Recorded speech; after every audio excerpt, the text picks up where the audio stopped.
जय श्री स्वामीनारायण विद्यार्थी मित्रों, श्री स्वामीनारायण गुरुकुल रापर। आजे आपणे कक्षा 7 विषय हिंदी काव्य नंबर 5 धरती की शान काव्य का अभ्यास करेंगे, जिनके कवि का नाम है पंडित भरत व्यास जी। ईश्वर ने मनुष्य को सभी प्राणी से बुद्धिमान प्राणी बनाया है।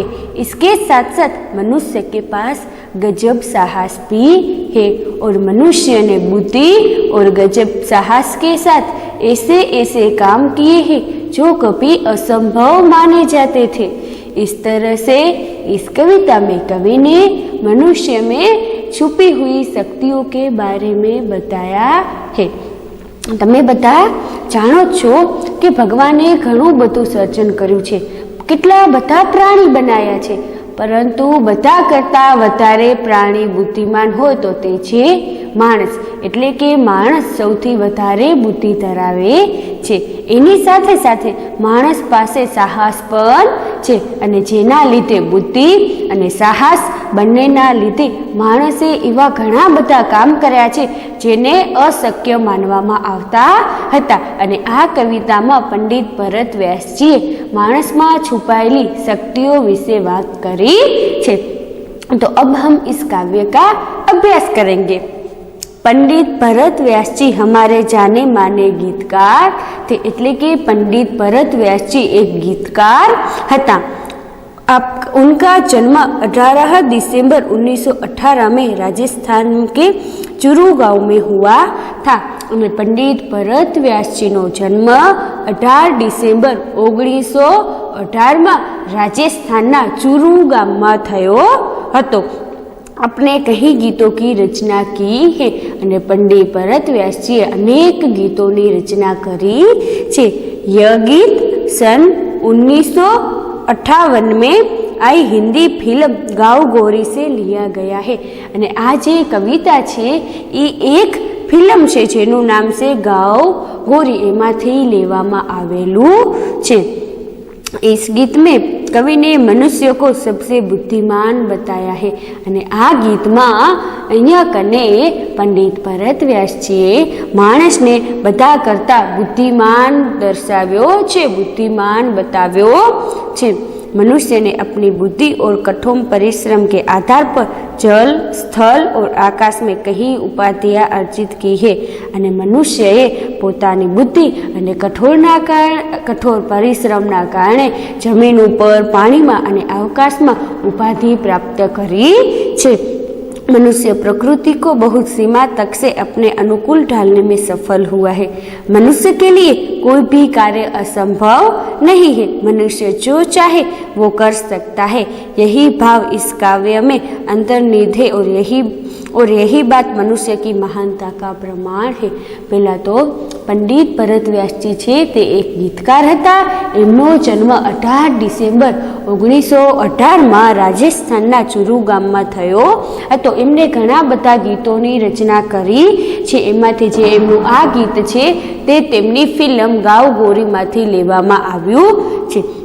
आ कवितामां कविए माणसने बुद्धिमान प्राणी कह्युं छे, बुद्धिमान प्राणी बताव्युं छे। अने माणसे पोतानी बुद्धि अने कठोर मेहनतने कारणे, कठोर परिश्रमने कारणे जमीन पर, जलमां अने आकाशमां स्थान प्राप्त करी लीधुं छे। माणस माटे कांई पण कार्य असंभव नथी। माणस जे ઈચ્છે ते करी शके छे। आ ज वात अहींया कने बताववामां आवी छे अने आ ज वात प्रमाणित करे छे के माणस खूब ज महान छे। हवे आपणे आ काव्यनो अभ्यास करीए। धरती की शान, तू भारत की संतान, तेरी मुट्ठियों में बंद तूफान है रे, मनुष्य तू बड़ा महान है। हवे शुं थशे? शान एटले थशे गौरव। शुं थशे के गान? शान एटले के गौरव। धरती की शान, तू भारत की संतान एटले के हे भारत माताना पुत्र। संतान एटले के पुत्र। हे भारत माताना पुत्र, तू आ धरतीनुं गौरव छे। तेरी मुट्ठियों में बंद तूफान है रे, मनुष्य तू बड़ा महान है। अने तारी मुठ्ठी में તુફાન બંધ છે. તારામાં તુફાનને વશમાં કરવાની તાકાત છે. હે મનુષ્ય, તું ખૂબ જ મહાન છે. શું થશે? હે ભારત માતાના પુત્ર, તમે આ ધરતીનું ગૌરવ છે. તારી મુઠ્ઠીમાં તુફાન બંધ છે અને તારામાં એ તુફાનને વશમાં કરવાની તાકાત છે. હે મનુષ્ય, તું ખૂબ મહાન છે.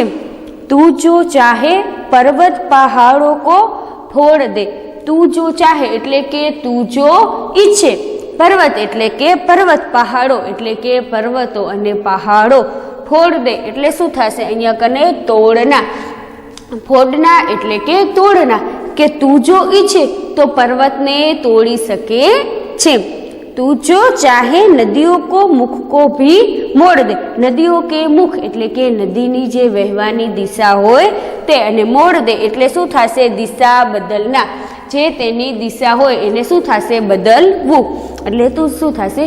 તું જો ઈચ્છે, તું જો ચાહે નદીઓ કે મુખ કો ભી મોડ દે એટલે તું જો ઈચ્છે તો નદીઓની દિશાને બદલી શકે છે, નદીના વહેણને બદલી શકે છે. તું જો ચાહે મિટ્ટી સે અમૃત નિચોડ દે. અને તું જો ઈચ્છે તો માટીમાંથી અમૃત કાઢી શકે છે.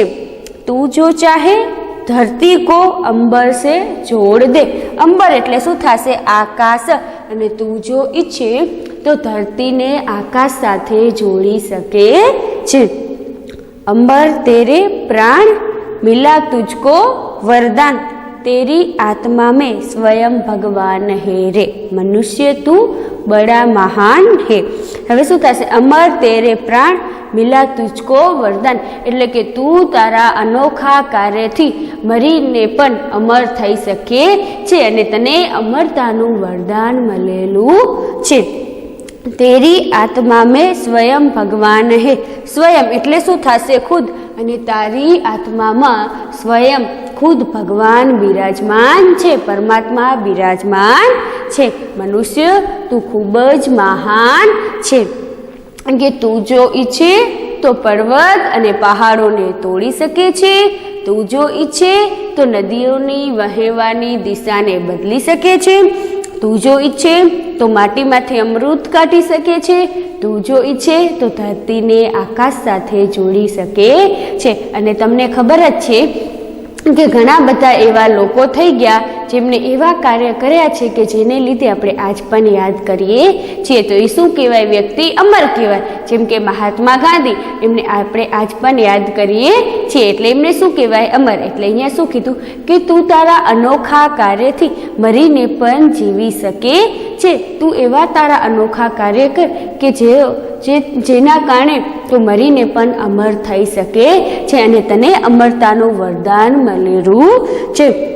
અને તારા આત્મામાં સ્વયં ખુદ પરમાત્મા બિરાજમાન છે.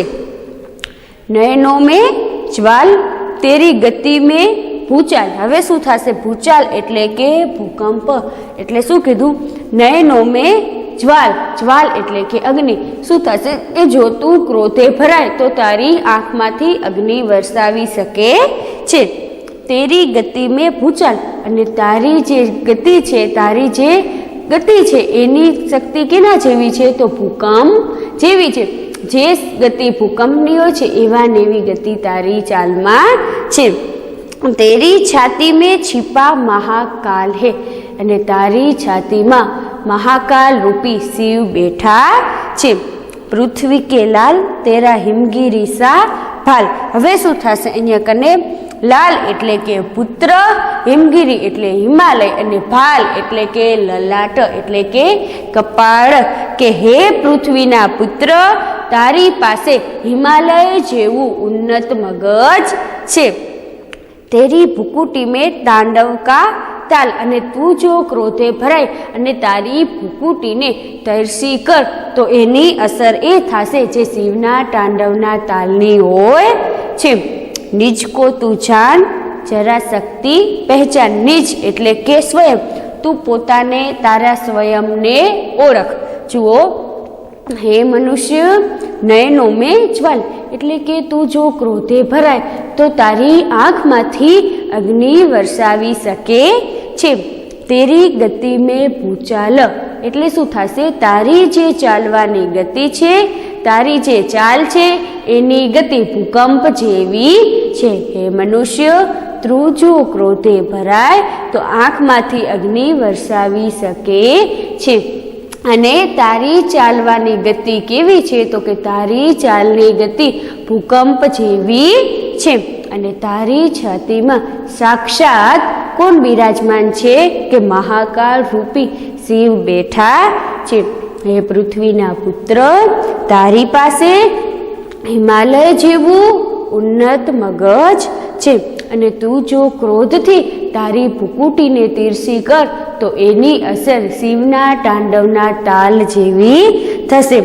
તું તારી પોતાની શક્તિને ઓળખ. તેરી વાણી મેં યુગ કા આહવાન, આહવાન એટલે કે લલકાર. અને તારી વાણીમાં આખા યુગનો લલકાર છે, એટલે કે તારી આ અવાજમાં આખા યુગનો અવાજ છે. ધરતી સા ધીર તું હે અગ્નિસા વીર, ધીર એટલે કે થાશે ધીરજ વાલા. તારી પાસે ધરતી જેવી ધીરજ છે. ધરતી સા ધીર, ધીર એટલે કે ધીરજ વાળા. તારી પાસે ધરતી જેવી ધીરજ હે. તું હે અગ્નિશા વીર, અને તારી પાસે શું છે? અગ્નિ જેવી શક્તિ છે. તું જો ચાહે તો કાલ કો ભી થામ લે, થામ એટલે કે રોકવું. અને તું જો ઈચ્છે તો કાળને પણ રોકી શકે છે.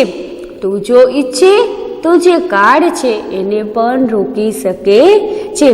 પાપો કા પ્રલય રૂકે, પશુતા કા શીશ ચૂકે. તું જો અગર હિંમત સે કામ લે, અને હે મનુષ્ય જો તું હિંમતથી કામ લે તો પાપો કા પ્રલય, પાપો કા પ્રલય એટલે કે વિનાશ લીલા. તું જો મનુષ્ય હિંમતથી કામ લે તો પાપોની વિનાશ લીલાને અટકાવી શકે છે. અને પશુતા કા શીશ ઝૂકે એટલે કે શીશ એટલે કે મસ્તક, અને પશુતા એટલે કે હેવાન. અને મનુષ્યને તું હેવાન થતો રોકી શકે છે. હે મનુષ્ય તું જો હિંમતથી કામ લે તો પાપોની વિનાશ લીલાને અટકાવી શકે છે અને મનુષ્યને હેવાન થતો રોકી શકે છે. ગુરુ સા મતિમાન, પવન સાતુ ગતિમાન. મતિમાન એટલે કે બુદ્ધિમાન. શું કીધું છે? હે મનુષ્ય તારી પાસે મહાન દેવ ગુરુ જેવી બુદ્ધિમત્તા છે અને તારી પાસે પવન જેવી ગતિ પણ છે. તેરી નભ સે ભી ઊંચી ઉડાન રે. અને તારી પાસે તારા કને શું શક્તિ છે કે તું આકાશથી પણ ઊંચે ઉડી શકે છે. તારી પાસે એટલી શક્તિ છે કે તું આકાશથી પણ ઊંચે ઉડી શકે છે. શું કીધું છે કે હે મનુષ્ય, હે ભારત માતાના પુત્ર, તારી પાસે શું છે? તું આ ધરતીનું ગૌરવ છે. હે ભારત માતાના પુત્ર, તું આ ધરતીનું ગૌરવ છે. તારી મુઠ્ઠીમાં તુફાન બંધ છે અને તારામાં એ તુફાનને વશમાં કરવાની તાકાત છે. અને હે મનુષ્ય, તું ખૂબ જ મહાન છે. તું જો ઈચ્છે તો પર્વતને તોડી શકે છે. તું જો ઈચ્છે તો નદીઓની દિશાને બદલી શકે છે. તું જો ઈચ્છે તો માટીમાંથી અમૃત કાઢી શકે છે. અને તું જો ઈચ્છે તો ધરતી અને આકાશને જોડી શકે છે. અને તું પોતાના અનોખા કાર્યથી મરીને પણ અમર થઈ શકે છે. તને અમરતાનું વરદાન મળેલું છે અને તારા આત્મામાં સ્વયં પરમાત્મા બિરાજમાન છે. તું જો હે મનુષ્ય, તું જો ક્રોધે ભરાય તો તારી આંખમાંથી અગ્નિ વરસાવી શકે છે. અને તારી ચાલમાં એ ગતિ છે જે ભૂકંપમાં હોય છે. અને તારી છાતીમાં મહાકાલ રૂપી શિવ બેઠા છે. હે પૃથ્વીના પુત્ર, તારી પાસે હિમાલય જેવું ઉન્નત મગજ છે. અને તું જો ક્રોધથી તારી ભૂકુટીને તીરસી કર તો એની અસર એ થાય જે શિવના તાંડવના તાલની થાય. તું તારી શક્તિને ઓળખ અને તારી જે વાણીમાં આખા યુગનો લલકાર છે, તારા અવાજમાં આખા યુગનો અવાજ છે. તારે હે મનુષ્ય, તું ધરતી જેવી તારા પાસે ધીરજ છે અને અગ્નિ જેવી શક્તિ છે. તું જો ચાહે, તું જો ઈચ્છે તો કાળને પણ રોકી શકે છે અને તું જો હિંમતથી કામ લે તો પાપોની વિનાશ લીલાને અટકાવી શકે છે અને મનુષ્યને હેવાન થતો રોકી શકે છે. હે મનુષ્ય, તારી પાસે મહાન ગુરુદેવ જેવી બુદ્ધિમાન શક્તિ છે. તારી પાસે મહાન ગુરુ જેવી બુદ્ધિમાન છે અને તારી પાસે પવન જેવી ગતિમાન શક્તિ પણ છે અને તું જો ઈચ્છે તો આકાશથી પણ ઊંચે ઉડી શકે છે. મનુષ્ય, તું ખૂબ જ મહાન છે. આ કવિતામાં, આ ગીતમાં પંડિત ભરત વ્યાસજીએ મનુષ્યમાં રહેલી શક્તિ વિશે વાત કરી છે. તમે બધા જાણો જ છો કે મનુષ્ય એ બધા કરતાં બુદ્ધિમાન છે અને મનુષ્ય જે ચાહે તે કરી શકે પણ છે. એટલે જ આ કાવ્યમાં માણસને છુપાયેલી શક્તિઓ વિશે વાત કરવામાં આવી છે. અહીંયા કને આ પૂર્ણ થાય છે. અસ્તુ. જય સ્વામિનારાયણ.